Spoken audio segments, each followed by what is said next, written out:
Magandang hapon sa inyong lahat mga kababayan. At ngayong araw nga po ay pupuntahan natin si Tatay Narciso, yung nakaraan pong napagawan po ng tahanan. So pinaayos po yung bahay niya nang sa ganun na hindi siya maulanan kasi yung pinakandingding niya po ay sako. No?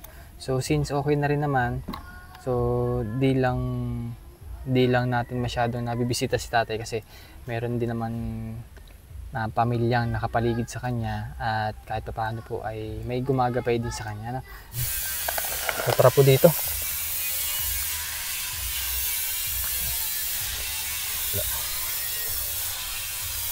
Yan, so ito yung bahay na pinaayos. Parang walang ano ata dito. Tatay lang ata nandito. Ay, tulog si Tatay. Gandang hapon, Tay. Gandang hapon, Tay. Mukhang papahinga po kayo. Anong hihina nga ang katawan eh. Bakit ho? Ayaw, ano po, dahil hindi ata maalis siya rin nagamimay ng ngalay ng aking mga binting mas sakit.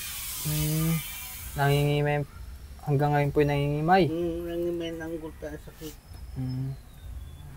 Kaya sa Tatay, sa diabetes. Hindi maintindihan No? Kasi last time parang ganun po kay Nanay Bibilita na pina-check up namin ay kaya pala nangingimay dahil mataas po ang sugar. Siguro nga. Ano po? Oo. Naliliyo ako para ko nakalutang sa hangin na parang napaikot na plaka. Yun. Nabagsak ako. Siguro po yun, mataas po ang sugar po ninyo. Or Tapos hindi pagtulog. may iba pang mga karamdaman din po, no? Ay, kamusta baga Tay? May nainom kayong gamot? Wala malaang na. Wala na ho? Tagal na. Ubus na. Nakatulog naman ako nung konsa kaya may vitamin nun. Na parang nalakas-lakas ang katawan ko. Opo. Nung maubos na, nanghihina na naman. Hindi na ulit na, no? Ako pinakaya ko lang ang katawan ko. Napilit kong maglakad, paikot-ikot sa bahay. Opo. Ay, ba't wala kayong kasama din o ano, may trabaho po sila? Ay, nariyan mo. Sige lang, okay lang. Okay lang. Ay, may gin ata kayo doon ay, may gin. Inom ata kay Tatay, kaya ano? Hindi. Ha? Hindi yung kukuta, sabihin ko sa inyo totoo. Ako yung hindi nagasalita nga bang. Ako yung nagdumayo ng inom din yung aking anak na kuya niya. Binigyan ako. Kaya kung hindi makatulog, nakatulog naman ako pag ako naka-apat na siyat. Ganon, 4 na siyat. Nakakatulog ako. Nag-iinip na naman ako, tigising na uli. Wala na. Hindi na pagkatulog hanggang pa umaga. Kasi kailangan Tatay, gatas ang nainom ninyo. Hindi man gin. Ano Tay? Kasi pag gin ay siguro mahihilo ka, makakatulog ka pero makakagising agad. Unlike doon kapag yung gatas ang iniinom nyo, mas maganda sa katawan. Ano po? Hindi naman ako pramamit ng inom ng bagit. Nakatulog. Tinigil ko nga ang pagsigarilyo ko na. Pagkay kalahati. Ay wala kayo nainom na vitamins? Wala. Wala ho. Panay-balayan na kaisitak.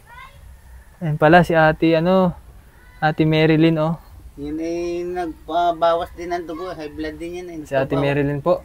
Pabawas yan makailang linggo. Mag-ina. Akala ko nga lang walang tao dyan. Sabi ko kay Tatay, ba't parang wala kang kasama din ngayon? Karating ko lang ang galing sa Galing meeting. Ayo, ito po yung anak ni Tatay Narciso. Si Ate Marilyn. Ay, nakamusta ko lang ho. Meron akong dalang regalo sa iyo. Ito po. Si Ate Marilyn na po. Saktong-sakto at karating lang ni Ate Marilyn. Siya nang bahala dyan. Ha? Yan, meron din. Kayo. Merry Christmas, sir. Merry Christmas din po sa inyo.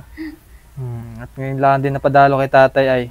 Kung ako malaki sana nakakakita, kung makakapaghanap buhay pa dyan, malakas pang maikibo ang katawan pagka maliwanag ang mata. Opo. Iba-iba kapag na ano, paningin. May exercise kung mga nagasakit sa aking mga binti sana. Mm. Ay bukod tatay, ano pa bagang nararamdaman mo? Yung na nga, nagangin na nagkasakit ito ng masasakit sa kaimbayawang ko. Masakit ang baywang tapos nangingimay ang paa. Bago yung ulo kong inagpanay ang ugong, kala mo laging may bagyo na hindi ako halos makaulinig. Agya na. Nag-aubang ba ang kanyang tayo? Nagaugong. Parang may Nawawala kulilis. na yung kanyang pandinig. Ay baka po siguro ay ano, nabubutas. Nangatuloy Ano? naman ako, wala naman ako makuhang katuloy. Hasta nasakit na ng butos ng tenga ko. Pero ano, malinaw pa rin yung pandinig nyo o mahina na? Ari nang nakakadinig, kaliwa. Ari wala Alin na. ang malakas ang ugong? Ito. Ay, yung, ano, yung kaliwa mo. Ay, yung kanan mo. Kanan mo. Kanan. Oo, baka kasi ate, ano, nabubutas yung eardrum. Yung drum niya, manipis na. Oh, manipis na. Yung sabi nun ni Dr. Deros Reyes noon, ay ang akin daw kabiyak na kahong utak ay may tubig. Ay sabi sa akin, matagal nang sinabi sa akin, na kaya daw nagkasakit ng kayo na dating na ganun, ay may tubig daw isang kahon. Ay kung ako daw mapayag na magdala lang ng pagkain sa Kalapan o sa Manila o saan man, ako dalahin, abarinahan daw niya itong aking ulo. Ako'y takot. Sabi ko, yain na po. Albert. Ayun, kaya hindi na ako na po pumayag. Baby akin.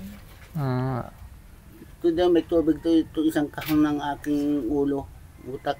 Paano po nakita? Nagpa-CT scan kayo? Ay siguro ho, kinuan siguro nila. Hindi naman ako makakita at malabong mata ko. Bakit nasabi mo Yun yung cause may tubig daw. siya'y nalunod dati. Sa bahay. Hindi Nalunod po siya? Silang mag-asawa. Nung tagal na nun, may Din yung sa laot yun.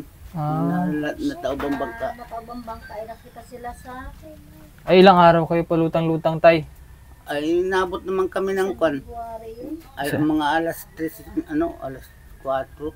Alas 4 Kasi imidya. bago namin nakita. Alas Pero 4 dalawang imidya. araw na nasa tabi. Sa nga pa yung sa tabi, saan kayo napatabi nga? Diyan sa papunta dyan sa kwan. Sa... Papandayan ba yun? Yung papunta nga papunta. Ano po yun? May bagyo nun? May bagyo? Santulan. Natawag na Santulan. Yung bagyo na... Papuntan Langgang. Mm. Ano nga yung bagyo? Ay, ibig sabihin, lumubog yung bangka nila tapos, ay, Inabot. inabot lang po. Sa bas. Paano po sila nakatabi? Ay, ang gawa ko, lumusod ako sa kwan, sa tubig at yung isa ay nakakapit sa akin. Kako, huwag kang mabitaw ha, huwag kang mabitaw. Sabi ko, sinuong ko yung bangka para magtaktak yung tubig. Kasi yung ano bangka pala, hindi man basta-basta nalubog yan. Hindi. Lumubog man pero parang ano pa rin, Puno ng tubig puno siya. lang tubig. Ano tay? Puno. Huwag lang mabali ang tarik. Opo. Yak na diretso sa tubig lalim. Ay, yung palang parang timbulan nyo muna, pansamantala. Di ang gawa ko, nung na, inubad ko yung damit ko, pinigat ko ng pinigat, nawala ang aming panlimas na ano.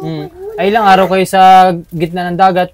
Ay hanggang kwan, nalubog kami noon ay alas 4, alas 2 Opo. Ng hapon. ng hapon. 12 kami na ng gabi na uwi. Tapos natukoy nyo po doon sa may ano, Papanden? Banda, Isang linggong wala. sa linggo wala sa amin. Hindi Nung- namin makita. Nagpahanap kami sa bahay na Papandayan doon sa may ano. Eh, nabalitaan namin bago paano na araw ata. Doon daw nakita nasa ano na sila sa community. Nasa ospital na pala. Ano doon, kung na-CT scan kayo na ano, laboratory, makikita doon na may tubig ang ano nyo, ulo. Pero sa doktor, Yung sasabi niya, yung tanong ng doktor, Doktor paano Tony yun ang pa. cause nung nararamdaman niya sabi ng doktor po, karoon ng tubig. Kaya siguro nag-augong nang nag-augong. opo. Takot naman siya. Ay ayaw ko pabarinahan. Gako, amit sandaw. Ayaw ko ka. Malaking gastos yung tatay, lalo pag ulo. Ay walang-wala pa kami nun. Kaya pag biglang nasakit yung ulo ko, biglang parang naganyan. Ako'y nagigit lang ha. Pag biglang naganyan parang biglang inasundot ng karat. kaya siguro tatay din naugong ay gawa ng eardrum mo. Siguro. Kasi Bago yung halos po aking- lahat ng mga matatanda na pinuntahan ko ganun po yung parang na nararamdaman nila, parang may ugong po ba. Oo, parang may bagyo lagi. Mm. Bago parang puno ng Tapos tubig. mahina pa ang pandinig ano. Mm. Ayan. Ay, kayo na lang po bahala dito, ate. So meron po ditong bigas, pang ulam, tatay. Mm. Ayan, dito ko na lang lagay. Sige. Maraming salamat po, Kabite, sa inyong ginawang sa aking pagsikaso. Maraming salamat po sa inyo. Ilayo po kayo sa masama at sa anumang karamdaman. Mabuhay po tayo ng matagal habang panahon. Merry Christmas po. Christmas po, Kabite, sa inyo. Ayun. Happy New Year. Hindi kayo nakalimutan, tatay. Mm. Ano? Mm. Oh, kaya meron kang regalo ngayon para daw sa inyo. Salamat sa kanila. Ayan. So, thank you very much din po sa ating sponsor na si Ma'am Betty na patuloy din po sumusuporta din sa ating mission dito sa Rental Mindoro.